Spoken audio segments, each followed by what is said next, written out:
17 февраля 1920 года школьный инструктор по Барановичскому уезду Степан Шиманский отправил в Минский Белорусский школьный совет следующее донесение.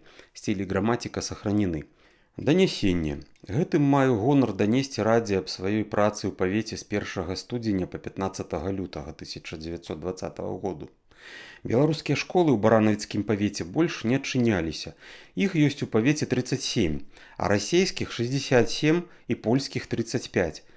Пры гэтым маю гонар дабавіць, што ў гэтых расійскіх школах дзецям па іх жаданню выкладаецца тыднёвая беларуская мова, чытанне, пісанне і гэтак далей. І толькі потому, што настаўнікі ў гэтых школ ужо ніякай дапамогі ад улады не атрымліваюць, а толькі ад саміх жыхароў. Многа яшчэ можна было падчыніць у павеце беларускіх школ, бо ўсе сяляне надта жадалі і жадаюць мець родную школу ў сваёй вёсцы. Ну што зробіш?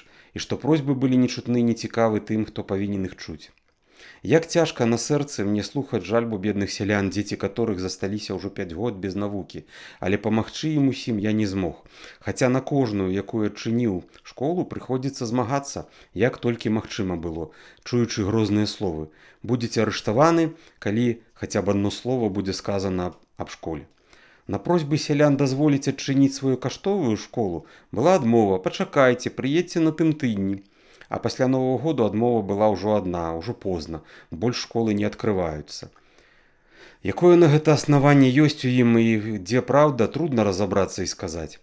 17 лютага 1920 года ў вёсцы Высокая Ліпа школьны инструктор Степан Шиманский. 17 февраля 1943 года бойцы отряда «Соколы», умело организовав засаду, уничтожили генерального комиссара города Барановичи Фридриха Френча, гибицкомиссара Барановичской области Фридриха Штюра и обергруппенфюрера войск СС Фердинанда Засорноса, захватив важные документы и оружие.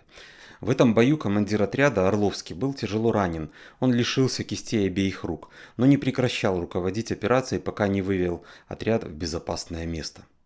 Если вам интересна история нашего города, я приглашаю вас пройти по ссылке в описании на сайт 1871.by.